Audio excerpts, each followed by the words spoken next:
Galera, vou trazer aqui para vocês hoje mais um caso em que o STF admitiu a DPF contra súmula, tá? Mais precisamente contra uma súmula do TST. De novo, né? Isso já tinha acontecido antes. Lá na DPF 501, foi ajuizada contra uma súmula do TST também. O STF admitiu, né, superando a sua jurisprudência tradicional, no sentido de que não poderia ser ajuizada a DPF contra a súmula, e agora, novamente, na DPF 323, que foi julgada em 30 de maio de 2022, o STF admitiu a ação, uma DPF, contra uma súmula do TST. A gente vai tratar disso um pouco melhor daqui a pouco, mas o mais importante nesse caso é a matéria que foi tratada, tá? Isso é que é mais importante, especialmente para as provas de concurso. E a matéria é essa aqui, ó, que está na tela. A inconstitucionalidade da ultratividade das normas coletivas trabalhistas, tá?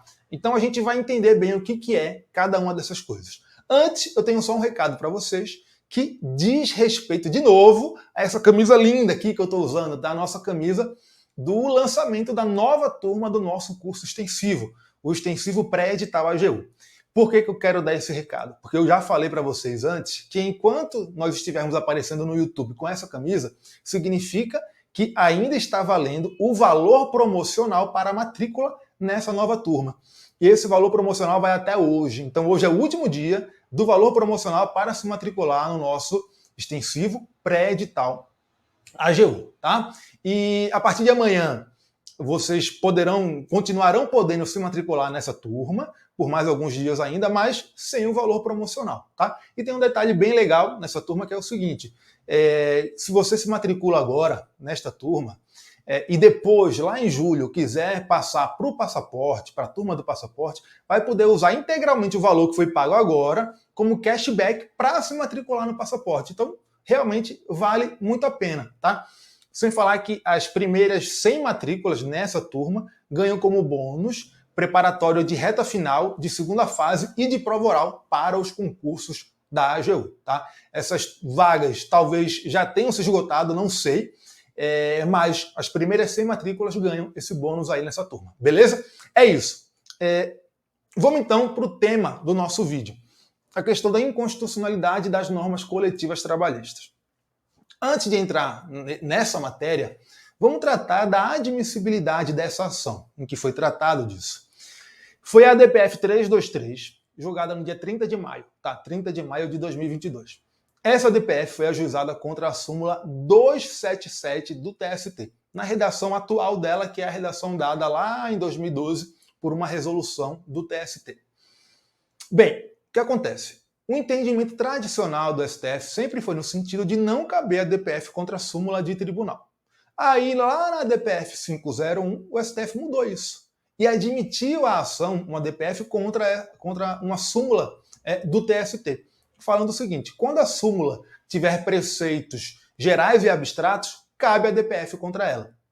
A maioria das súmulas tem preceitos gerais e abstratos, né? Então, a maioria das súmulas poderão ser impugnadas em ADPF, certo? Bem, e aí agora, na DPF 323, na hora do juízo de admissibilidade, o STF não desceu em minúcias, o relator da ação só falou o seguinte: olha, a DPF preenche os requisitos de admissibilidade nos termos da Lei 9882. Só isso. E admitiu. Mas, de qualquer forma, isso mostra pra gente que se consolidou, ou pelo menos está se consolidando no STF, a admissibilidade de ADPF contra a súmula, especialmente quando ela tiver preceitos gerais ou genéricos e abstratos, tá? Especialmente nesses casos. Tá. Então vamos agora para a matéria que foi tratada nessa DPF, que foi a questão da ultratividade, da inconstitucionalidade da ultratividade das normas coletivas trabalhistas. Primeiro vamos entender o que são essas normas coletivas. A Constituição Federal prevê, lá no artigo 114, a possibilidade de negociação coletiva no âmbito do direito do trabalho. Nada mais é do que os empregadores e os empregados negociando termos de caráter coletivo para serem aplicados a todos os contratos de trabalho, certo? E aí a própria Constituição prevê também o seguinte: quando as partes, empregados e empregadores, não chegarem a um acordo, poderá ser ajuizado um dissídio coletivo. Um dissídio coletivo é julgado pelo Poder Judiciário, tá? Dissídio coletivo de natureza econômica. E isso está previsto lá no artigo 114, lá no parágrafo 2º.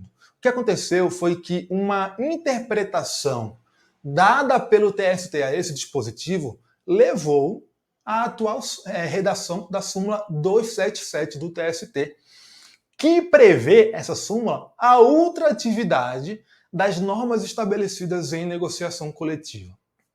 Essa ultratividade nada mais é do que a continuação da aplicação das disposições estabelecidas em negociação coletiva, mesmo depois de a negociação coletiva perder o seu prazo de vigência, né? Mesmo depois de estar expirado o prazo estabelecido na negociação coletiva. Então imagine que as partes estabelecem uma negociação coletiva, estabelecem lá o prazo de vigência da negociação coletiva, esse prazo se expira e não tem uma nova negociação coletiva.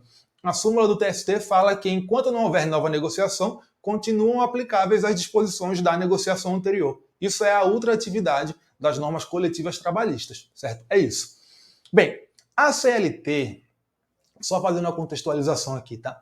Ela estabelece que toda negociação coletiva deve trazer o seu prazo, deve estabelecer o seu prazo, e que esse prazo é de no máximo 2 anos. Então imagina aí uma negociação que estabeleceu termos, né, normas para valer por 2 anos. Vamos pensar isso. Passaram-se 2 anos, não houve nova negociação. O que acontece com as disposições estabelecidas na negociação anterior? Segundo a súmula 277 do TST, continuam aplicáveis até haver uma nova negociação, tá? E como eu falei, essa interpretação do TST, contida nessa súmula, vem de uma leitura que o TST faz do artigo 114, parágrafo 2º da Constituição. Vamos dar uma olhadinha nesse dispositivo. Olha só o que ele fala. Eu já trouxe até com alguns destaques para a gente, para facilitar, tá? Olha só, vou jogar até na tela para vocês aí. Vamos lá. Olha, recusando-se qualquer das partes à negociação coletiva ou à arbitragem, é facultado às mesmas de comum acordo ajuizar dissídio coletivo de natureza econômica, podendo a Justiça do Trabalho decidir o conflito, respeitadas as disposições mínimas legais de proteção ao trabalho, bem como as convencionadas anteriormente. Qual é o problema nesse dispositivo? É essa parte aqui, ó, as disposições convencionadas anteriormente. Por quê? Porque o TST se apegou a isso para dizer que as disposições anteriormente convencionadas em negociação coletiva devem ser respeitadas até que haja uma nova negociação coletiva, tá? Então, se foi firmada a negociação, acabou o prazo dela, não teve nova negociação, as disposições anteriores permanecem. Foi essa a interpretação que o TST deu. E aí essa interpretação resultou na atual redação da súmula 277 do TST, que está bem aí na tela também para vocês. Essa súmula fala isso. As cláusulas normativas dos acordos coletivos ou convenções coletivas integram os contratos individuais de trabalho e somente poderão ser modificadas ou suprimidas mediante negociação coletiva de trabalho. Então, pessoal, aí está consagrada no âmbito do TST ao quê? A ultratividade das normas coletivas trabalhistas.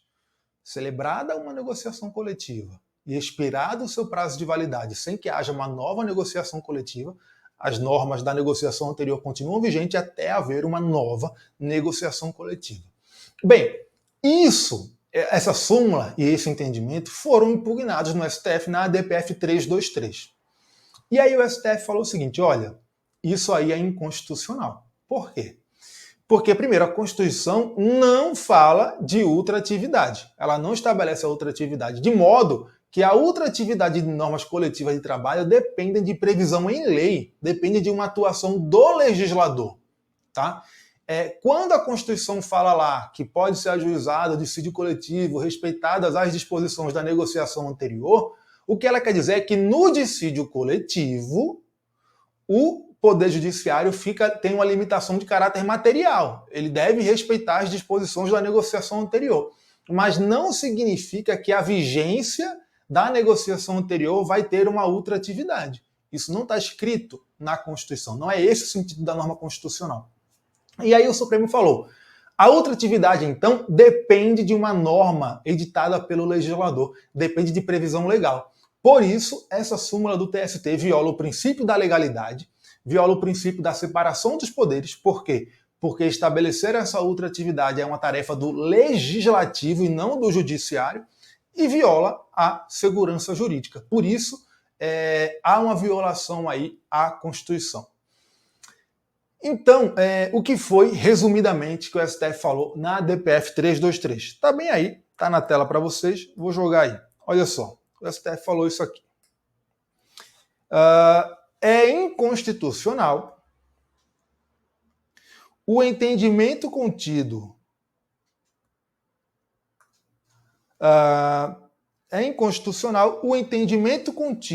na súmula 277 do TST por violar a legalidade, a separação dos poderes e a segurança jurídica. E olha o que o Supremo falou: expirada a validade de uma negociação coletiva, as suas normas perdem vigência e só podem ser restabelecidas por nova negociação.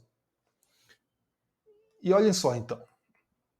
O Supremo falou o seguinte: existe o reconhecimento da negociação coletiva no nosso ordenamento jurídico, mas não existe a previsão de ultratividade. Isso depende de previsão legislativa. Inclusive, já houve no nosso ordenamento jurídico previsão legislativa nesse sentido, lá na Lei 8245, ou era 8425 de 91. Lá nessa lei, no artigo 1º, parágrafo 1º, tinha a previsão da ultratividade das normas coletivas trabalhistas. E essa previsão foi revogada, mostrando que o legislador não queria mais essa ultratividade.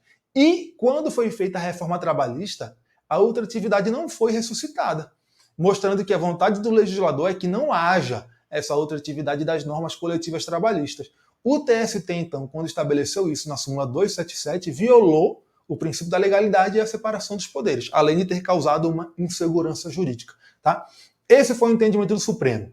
Então, expirado o prazo de uma negociação coletiva, as disposições dela param de ser aplicadas e só podem ser renovadas, se for o caso, por meio de uma nova negociação coletiva. A nova negociação pode renovar as disposições da negociação anterior ou estabelecer disposições diferentes. Mas o que importa saber é que as disposições da negociação anterior, uma vez expirado o seu prazo, param de ser aplicadas. Não tem ultratividade. Tá? O que está na súmula 277 do TST viola a Constituição. Foi isso que decidiu o Supremo Tribunal Federal. Beleza? É isso. Eu nunca venho aqui falar sobre direito do trabalho, né? Mas nesse caso a gente tinha várias comunicações aí com o direito constitucional, várias questões constitucionais interessantes, então resolvi trazer para vocês e eu tenho certeza, isso vai aparecer em muita prova, tá? É isso aí, valeu galera e até a próxima.